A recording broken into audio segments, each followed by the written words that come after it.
Hello everyone. Easy physics by N K channel पर आप सबका बहुत बहुत स्वागत है। पिछले वीडियो में अपन ने टॉपिक पढ़ा था विद्युत फ्लक्स का, जिसमें अपन ने पास एक फॉर्मूला आया था कि विद्युत फ्लक्स जो फाई है that is equals to E vector dot D S vector. और अगर आप यहाँ पे डॉट हटाएंगे तो आपके पास लग जाएगा ई डी एस कॉस थीटा। विद्युत फ्लक्स एक अदिश राशि होती है। इसका मात्रक जो होता है वो आपने पढ़ा था Newton upon coulomb into metre square. Clear है। विद्युत फ्लक्स है वो तीन बातों के ऊपर निर्भर करता है, विद्युत क्षेत्र की तीव्रता पर, लिए गए क्षेत्रफल पर, और दूसरा है इन दोनों के बीच के कोण के ऊपर। तो आज इससे रिलेटेड अपन अपनी अभ्यास बुक के कुछ जो एग्जाम्पल्स हैं उनको सॉल्व करते हैं। तो इसके रिगार्डिंग अपने पास एग्जाम्पल नंबर 2.2 आता है। क्या कहता है कि आपके पास कोई एक बेलन है, वो बेलन इस प्रकार से रखा गया है कि ये आपके पास जो विद्युत क्षेत्र दे रखा है, इस विद्युत क्षेत्र की तीव्रता ई वेक्टर है, और बेलन का जो एक्स है, ये आपके पास कोई एक बेलन है, और इस बेलन का जो एक्स है वो भी इस विद्युत क्षेत्र की दिशा में ही रखा गया है।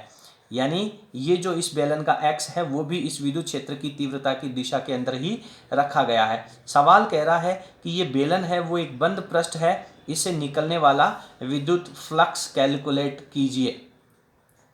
तो इससे रिलेटेड अपन पहला जो अपने इस सेकंड चैप्टर का वीडियो पढ़ा था, जिसमें अपन ने पढ़ा था कि जो क्षेत्रफल है वो एक सदिश राशि है।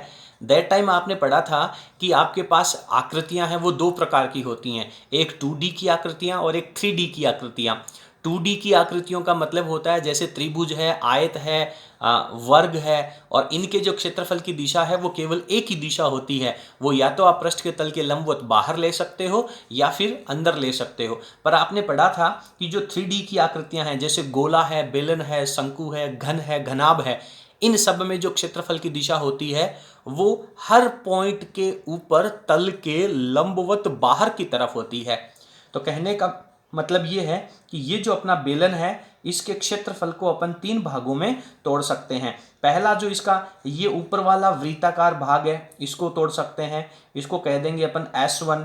दूसरा वाला ये जो वृत्ताकार भाग है इसको कह देंगे अपन S2।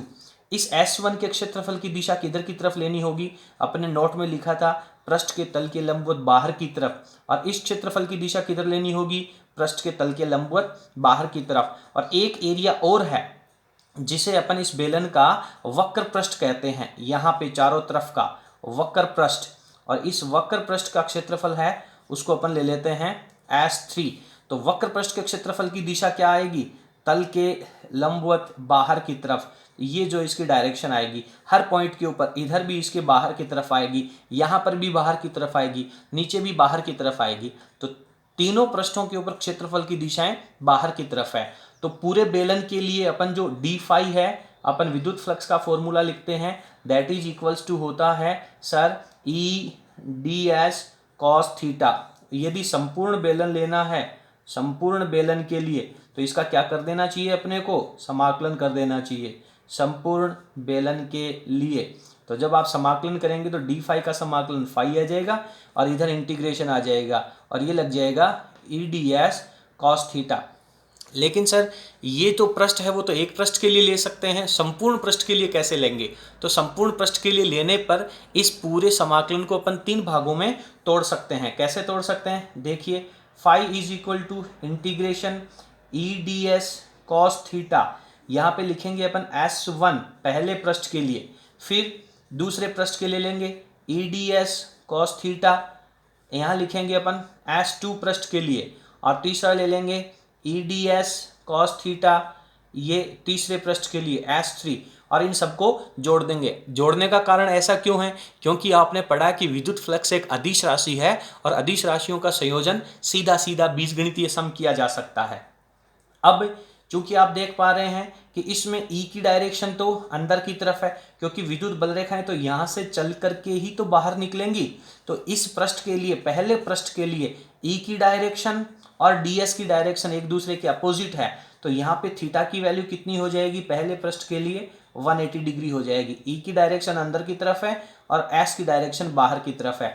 S2 पे चलिए, यहाँ पर आपके पास ई की डायरेक्शन और s की डायरेक्शन दोनों सेम है, तो यहाँ पे थीटा की वैल्यू कितनी हो जाएगी, 0 डिग्री हो जाएगी। और तीसरे प्रश्न में क्षेत्रफल की दिशा तो बाहर की तरफ है और ई की डायरेक्शन आपके पास इधर की तरफ है और ये क्षेत्रफल की दिशा, तो यहाँ पे थीटा की वैल्यू तीसरे प्रश्न में कितनी हो जाएगी, 90 डिग्री हो जाएगी। तो आप इनको ओपन करने से पहले सीधा थीटा की वैल्यू लिख लें। तो यहाँ पे जब आप वैल्यू लिखेंगे तो ये आ जाएगा आपके पास EDS, कॉस थीटा की वैल्यू -1 है तो यहाँ पे अपन माइनस लगा देते हैं, प्लस यहाँ पे लिखेंगे EDS और कॉस 0 की वैल्यू कितनी होगी, 1 होगी तो यहाँ पे 1 आ जाएगा। DS1 और DS2 लिख देते हैं यहाँ पे अपन, ये 1 है और ये 2 है और प्लस इसकी वैल्यू कितनी हो जाएगी, इसकी वैल्यू हो जाएगी आपके पास cos 90 की वैल्यू 0 हो जाएगी। तो आप क्या लिखेंगे, चूंकि DS1 और DS2 क्या है, बराबर है वृत्ताकार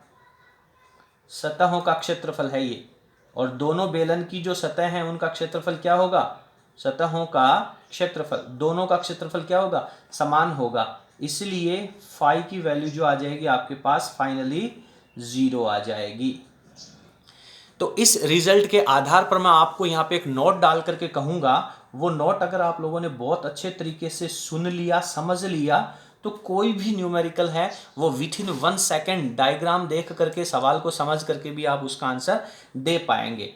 क्या है कि बाह्य विद्युत क्षेत्र में, यानी आपके पास बाहर से कोई विद्युत क्षेत्र दे रखा है, बाह्य विद्युत क्षेत्र में यदि कोई बंद पृष्ठ रखा जाए, ध्यान दें बंद पृष्ठ से क्या मतलब है, बंद पृष्ठ से मतलब है 3D की आकृतियां, घन, घनाभ, बेलन, शंकु, गोला, इस प्रकार की। बाह्य विद्युत क्षेत्र में यदि बंद पृष्ठ रखा जाए तो उसके लिए विद्युत फ्लक्स कितना होगा, विद्युत फ्लक्स कितना होगा, ध्यान दें जितनी बल रेखाएं इसके अंदर एंटर करेंगी उतनी बल रेखाएं इससे बाहर निकल जाएंगी। ओपन सरफेसेस में केवल एक ही क्षेत्रफल लिया जाता है, चाहे तो अंदर की तरफ का ले लें या फिर बाहर की तरफ का ले लें, लेकिन बंद पृष्ठों के अंदर हमेशा पूरे पृष्ठ का क्षेत्रफल लिया जाता है। तो उसमें एक तरफ से बल रेखा अंदर की तरफ एंटर होंगी तो दूसरी तरफ से बाहर निकल जाएंगी। ये नॉट केवल बंद पृष्ठों के लिए ही लागू है। तो यदि बाह्य विद्युत क्षेत्र आपको दे रखा है और उसमें यदि आप कोई बंद पृष्ठ रख देते हो तो उसके लिए विद्युत फ्लक्स का मान 0 रहता है, हमेशा 0 रहता है। क्लियर है, ये ओपन सरफेसेस के लिए लागू नहीं है, केवल बंद पृष्ठों के लिए लागू है। इसके बाद में अपन एक एग्जांपल और पढ़ते हैं, अपनी बुक में एग्जांपल नंबर 2.3 दे रखा है। ये सवाल सबसे इंपॉर्टेंट है और अक्सर ये सवाल यदि परीक्षा में आता है तो 90% बच्चे इसको गलत करके आते हैं, सब कुछ आने के बावजूद भी। इसलिए इसको बहुत केयरफुली पढ़ना बहुत जरूरी है। सवाल कह रहा है कि आपके पास एक कोई वृत्ताकार सीट है, वृत्ताकार सीट, और वृत्ताकार जो सीट है उसकी त्रिज्या आपको दे रखी है 5 सेंटीमीटर। ठीक है साहब, 5 सेंटीमीटर की कोई एक वृत्ताकार सीट है, उसको रखा गया है किसी विद्युत क्षेत्र में, और विद्युत क्षेत्र की जो वैल्यू है वो आपको दे रखी है 5 × 10⁵ मात्रक वही यहाँ पे वोल्ट/मीटर लिया गया है, मात्रक से कोई फर्क नहीं पड़ना है, ये ऐसा ही मात्रक ही है। तो E की वैल्यू आपको दे रखी है, ध्यान दें यहाँ पे आपको वेक्टर वैल्यू नहीं दे रखी है। और ध्यान दें कि जब कभी भी वेक्टर वैल्यू नहीं दे रखी है तो सवाल में आपसे विद्युत फ्लक्स पूछ रहा है, तो आपको आइडिया लग गया होगा कि यहाँ पे फ्लक्स का फॉर्मूला क्या लगेगा, फॉर्मूला लगेगा ES cos थीटा। अब आप कहेंगे कि सर आपने यहाँ पे DS क्यों नहीं लिखा, क्योंकि अगर आप यहाँ पे DS लिखोगे तो आपको d फाई लिखना होगा, और अगर आप S लिखते हो तो आपको यहाँ पे फाई लिखने की आवश्यकता है, क्योंकि पूरा का पूरा पृष्ठ आपके सामने है।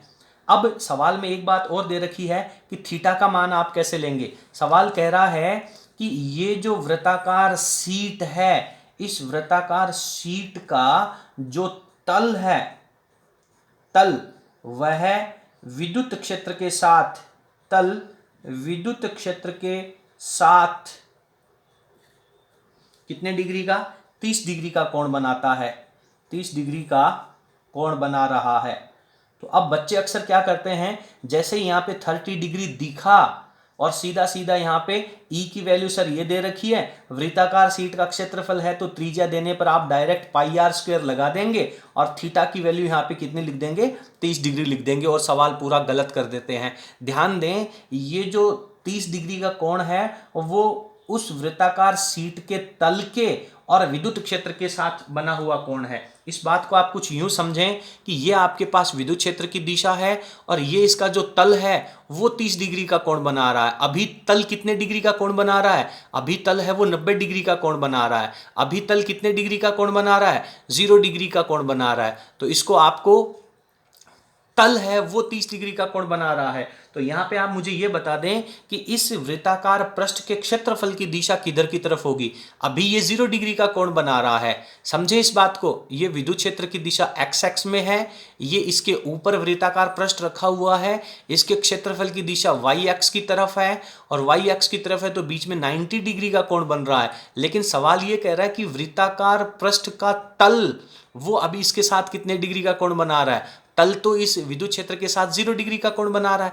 तो सवाल के अकॉर्डिंग कह रहा है कि इस तल को आपको थोड़ा सा घुमाना है और नीचे की तरफ लेना है। तो इसका जो क्षेत्रफल है जो ऊपर की तरफ है वो कितना आगे चला जाएगा, 30 डिग्री आगे चला जाएगा। तो इसके क्षेत्रफल को 30 डिग्री आगे की तरफ हो गया और ये विद्युत क्षेत्र की दिशा है। तो इन दोनों के बीच में अब कितने डिग्री का कोण शेष रह गया, बात को समझें थोड़ा सा। जब कभी भी तल विद्युत क्षेत्र के साथ कोण बनाता है तो वो जो दिया गया कोण है वो थीटा नहीं है, थीटा आपको 90 में से घटा के करना है। इसका जो ऊपर की तरफ डायरेक्शन थी ये 30 डिग्री आगे घूमा, तो जैसे ये 30 डिग्री आगे घूमेगा इसके बाकी बचा हुआ एंगल कितना बन गया, 60 डिग्री का हो गया। तो ये इसका सबसे अहम प्रश्न है।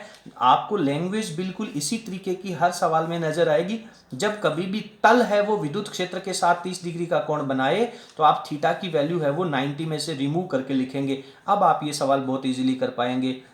Phi is equals to 5 into 10 की पावर 5 इंटू पाई का मान लिख देता हूं मैं 22, आर का मान है आर स्क्वायर, तो 5 इंटू 5, इसको सेंटीमीटर में है तो इसको मीटर में बदलना पड़ेगा। तो मीटर में -2 होता है, स्क्वायर करेंगे तो -4 हो जाएगा। और कोस 60 डिग्री की वैल्यू कितनी होती है, कोस 60 डिग्री की वैल्यू होती है 1/2। अब आप इसको सॉल्व कर लें और सॉल्व करके Newton upon coulomb into metre square में इसका आंसर दे दें। इसका जो भी आंसर होगा उसको आपको सॉल्व करके यहाँ पे लिख लेना है। 1.96 इंटू 10 की पावर 3 इसका आंसर आ जाएगा। 1.96 इंटू 10 की पावर 3। आप इसकी कैलकुलेशन करके और अपने इस आंसर को मैच करें, ठीक है। तो ये अपना सबसे अहम और सबसे इम्पोर्टेंट टॉपिक है और इसके न्यूमेरिकल हैं, यहाँ से भी परीक्षा में आने की पूरी संभावना रहती है। अगर आपको हमारा वीडियो पसंद आया हो, अगर किसी सवाल में कोई प्रॉब्लम है तो प्लीज़ आप हमें कमेंट बॉक्स में लिखिएगा। और यदि और कोई आपको प्रॉब्लम है तो प्लीज़ आप हमारे व्हाट्सएप नंबर के ऊपर 9636271560 इसके ऊपर आप हमें कमेंट कर सकते हैं। अगर आपका किसी भी सवाल के अंदर कोई प्रॉब्लम है तो हम उसे समाधान करने का पूरा प्रयास करेंगे। अगर आपने हमारा चैनल अभी तक सब्सक्राइब नहीं किया तो प्लीज़ इसे सब्सक्राइब कीजिए और अपने दोस्तों के साथ शेयर कीजिए। धन्यवाद।